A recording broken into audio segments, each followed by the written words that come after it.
watch this evening has starred in numerous films, including Field of Dreams and Goodfellas. Now, starting next Friday, you can see him in Copland. Ladies and gentlemen, let's take a look. Hey, come on. That's too much now. Hey. Come here, Gary. You got a problem with me helping a girl in trouble? Huh? You got a problem with that? No, you... Huh? Humanitarian. Come here. You think you're so bad? Oh, God. Come on. Come here. You see this? Look at Tony. You see him? That was my partner. That was a cop. Enough. Let go of him, Figsy.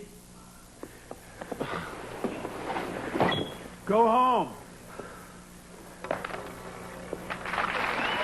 There's dialogue missing. Did you notice that? Yeah. We got to fix that. Ladies and gentlemen, please welcome Ray Liotta.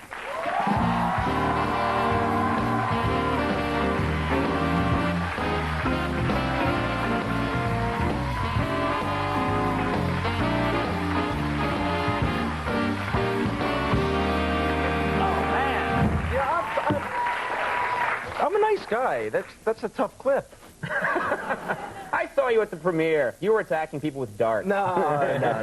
Yeah, no. Andy and I saw this movie last night, and it's, you know, we don't say things we don't believe. We do occasionally at the network Friday. But tonight we're being sincere. It's a really great movie. Yeah. You have a great performance in this film. Yeah, thanks a lot. You got to be thrilled. Yeah, I am. It was a great script. Stallone's great. De Niro, Harvey Keitel.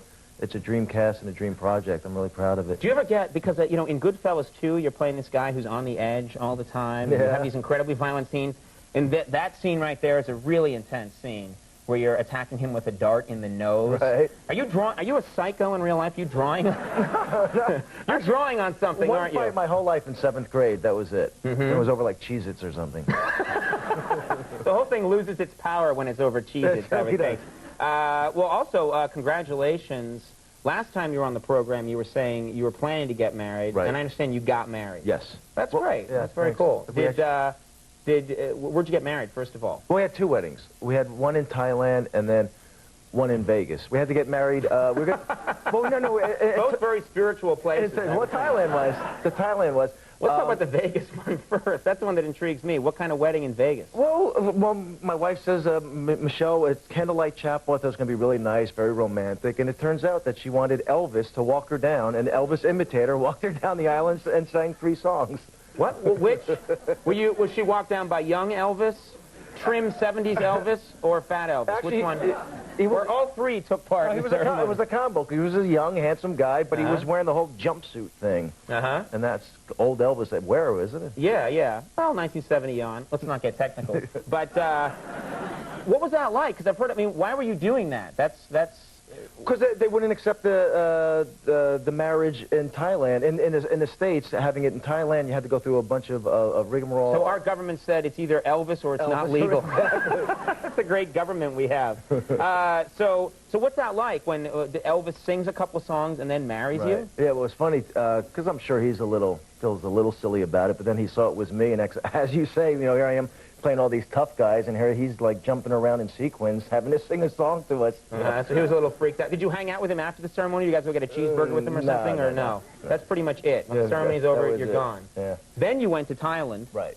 And what kind of ceremony was it in Thailand? A Buddhist ceremony. There were 9 monks chanting, and they put the string around your head, and it shows the symbolization of being together. And it was very. I don't know one word they said, but it was really it was fun. Oh, like you could understand the Elvis too. Yeah. A little. So, what did he say? Now, then what happened? I would think it'd be hard to get guests to go, you know, to the one in Thailand. We took our immediate family, which made my friends in Jersey. You know, here I grow up with these guys from 3rd grade, and they threw a wedding for us, the non-immediate family, on New Year's Eve. So we got my friend Jules and Gene and Freddie. So you got the people that weren't the non-immediate people. Right, they had a mock ceremony for us. They had their little kids were the ring bearer and the flower girl, and Freddie did his poem. Well, that's fun. Yeah, it was very nice. What's about your wife? I've not met her, and then again, I've met very few real celebrities. But your wife is a collector, I understand. Yeah, as a hobby. What does she collect? Dolls. Dolls. The house is just filled with dolls. Nowhere to sit. Dolls? Really? Every time you want to sit down, you have to pick up a doll and move it along, yeah. What happens when Pesci and De Niro come over to hang out with you and there are dolls all over the place? What's the matter with you? No. You gone soft, kid. They fight over them. They fight over these dolls. Fight over them? Unbelievable. See Bob and Joe fighting over a doll. I would love to see that. I would pay so much money. I think dolls creep me out. I got to be honest. Dolls and clowns I find very frightening. Clowns, yes. Yeah, I could understand clowns. You jumped back when I said clowns. Yeah. Yeah, I don't. Yeah. Clowns. No. But I never liked the circus. Yeah. But I would think dolls. Like when I see a doll, even in a doll shop, I start thinking of, you know, at night it's going to come alive, the eyes. It's going to come and get me. Yeah. So a whole house filled with those would be very frightening to me. Well, these are passive dolls she has. She doesn't have the real ones. I couldn't get anything red. I'd be reading them. I could have sworn it moved. Well, she has it in a cabinet across from the bed, so that, you know, you've got these. Good. But they're beautiful, and she's very good at it. She's got a knack for this. That's very cool. Let's talk about one of your. I want to talk about your life before you got famous. Okay. Because I heard that one of your jobs was that you worked in a graveyard. Yeah, I worked in a cemetery. What were you doing there in the cemetery?